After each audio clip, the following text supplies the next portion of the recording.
guys, this is Kelly and Heath from History Seekers. Today we're about to go tour Fort Sumter and we're going to go jump on that boat right there. We're on the Beauregard, the ferry that's taken us over. Getting excited, can't wait to see what we're going to see.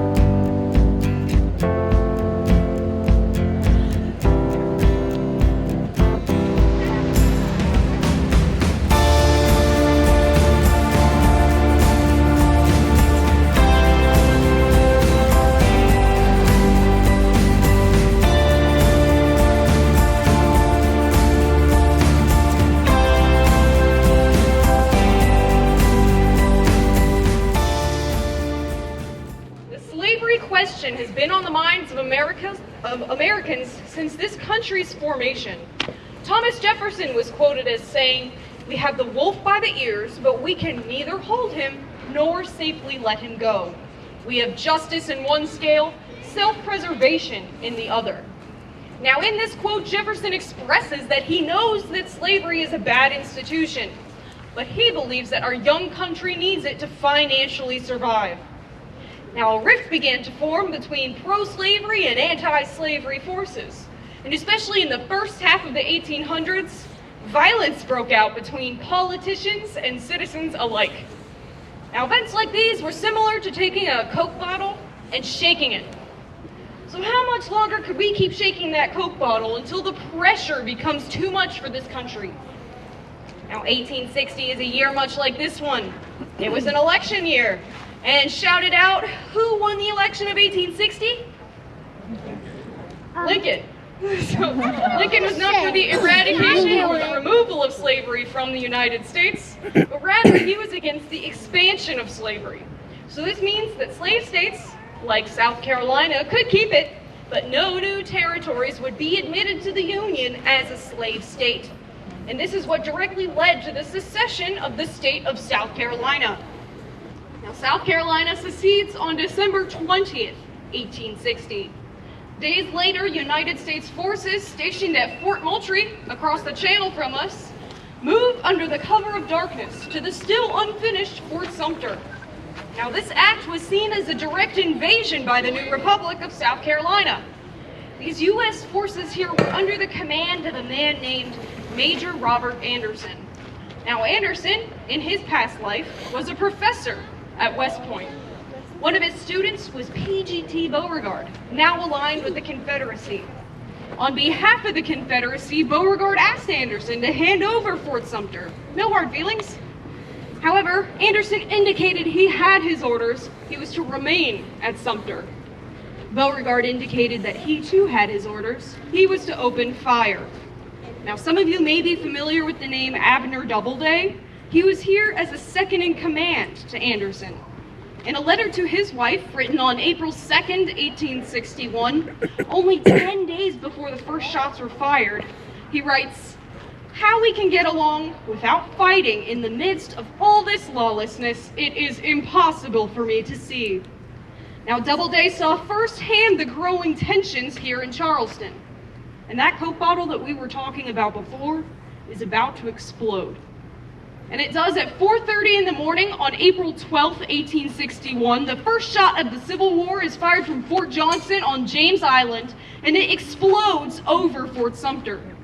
Now, this was the signal shot for all other Confederate positions in Charleston Harbor to open fire. The whole bombardment lasts 34 hours. By the end of the 34-hour bombardment, the Union here is low on supplies. Fort Sumter's on fire. They had no choice but to agree to terms of evacuation. Now, there were no deaths for the whole 34-hour bombardment, not until the lowering of the United States flag. Halfway through a 100-gun salute to the colors, Private Howe was instantly killed by an accidental explosion. And that's the first death of the American Civil War.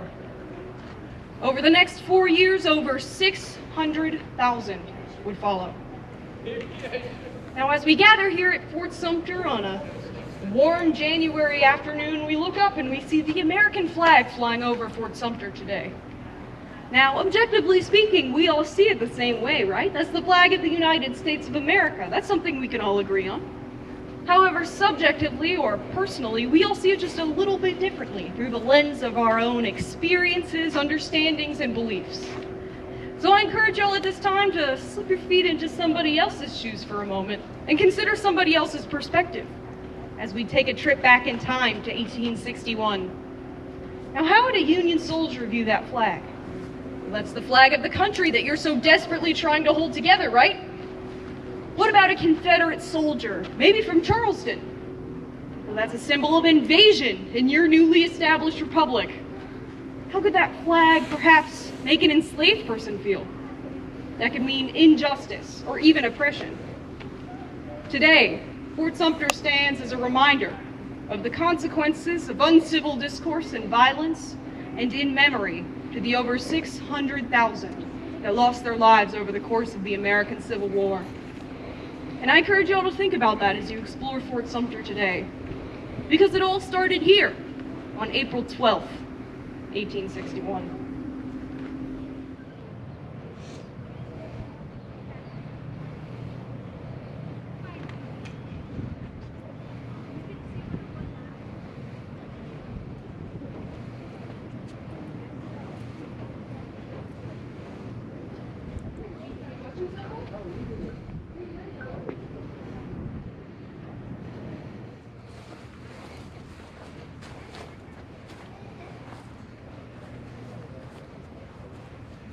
So we are actually going into a passage into Fort Sumter. It looks like they walled it off. Kelly's found a hole up into there. You looking for buried treasure? No. Hidden treasure?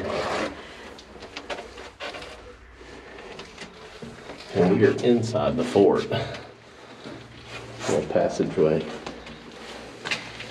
But they got it blocked off. So we'll just have to come and look around at these 100-pound parrots. Yeah, it's just interesting to see the architecture and where these rooms are, or when, or how they actually perform. Yeah. Even these, trying to figure out like what these little carcasses are here and what they held. I don't know. And even next to see how it's walled off, something was here. Yeah. You know, did it have something to do with how they had to turn them? So did it just have extra room maybe for when they slid? Yeah, Back maybe. and forth?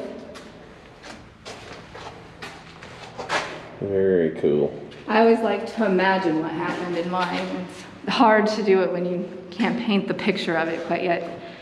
And this is one very cool and interesting place to try to see what happened all those years ago and where all this started, and the obsession with the Civil War and how we got to where we are now. So much of it's still here. So cool.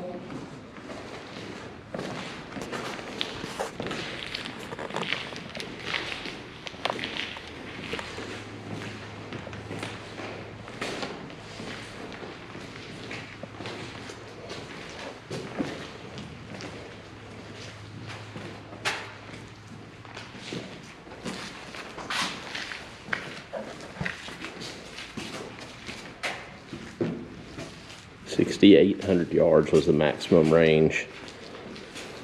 Of the Johnny gun, yeah. Now, these rifled ones were installed in the 1870s when they modernized it.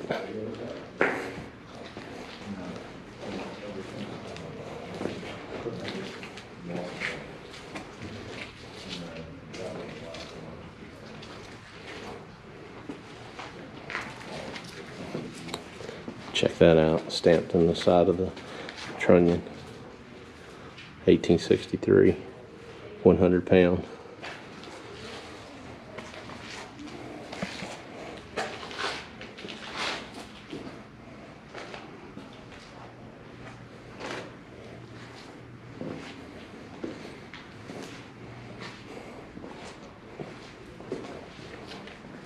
Looks like one of the originals, huh? I know, it's just awaiting restoration. Okay, so this one hasn't been restored.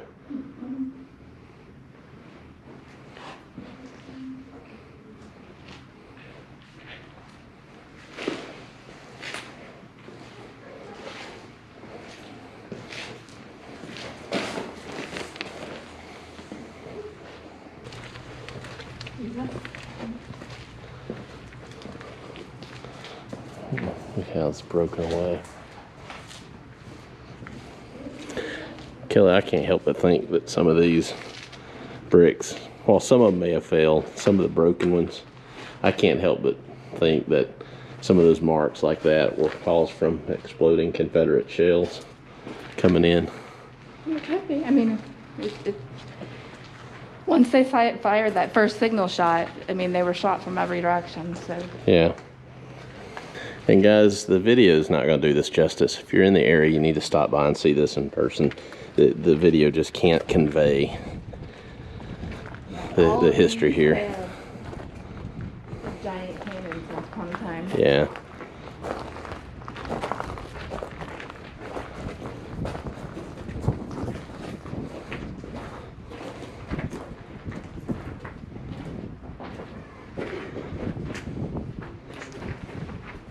I suppose that all this area was probably covered too.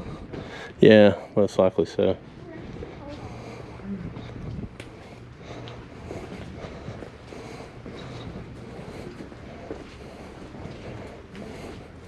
Now what's this looking here? I don't know. That's actually shale. That's a shell. Or projectile. Yeah, well, it could be explosive. That is cool. Look at that, guys. You see the base of it there? Y'all see that? Stuck into the brick. Wow. Good catch. I missed it. The relic hunter and Kelly comes out. Look at that. That's a large one.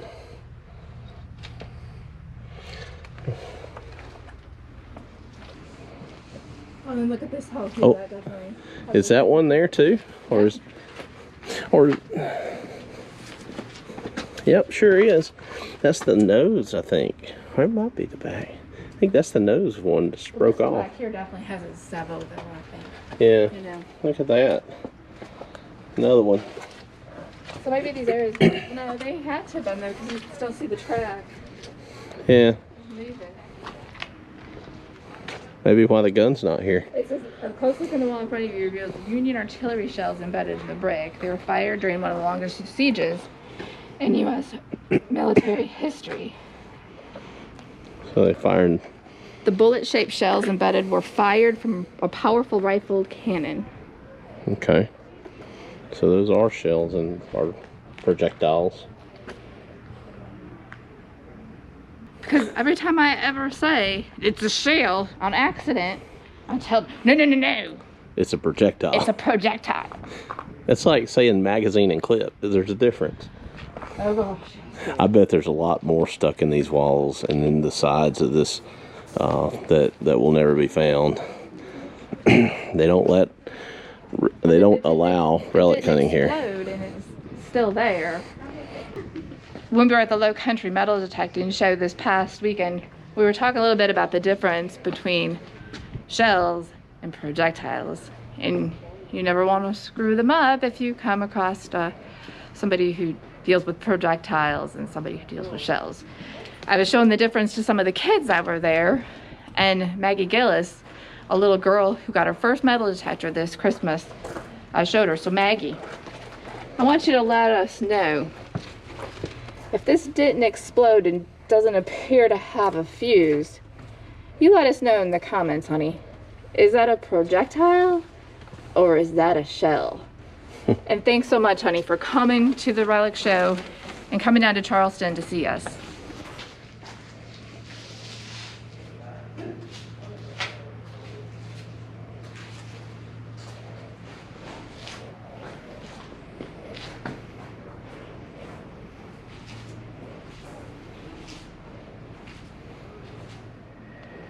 The powder magazine where they housed all the powder. They wouldn't want a shell to get to that or a projectile to get to that. Probably in the thicker area.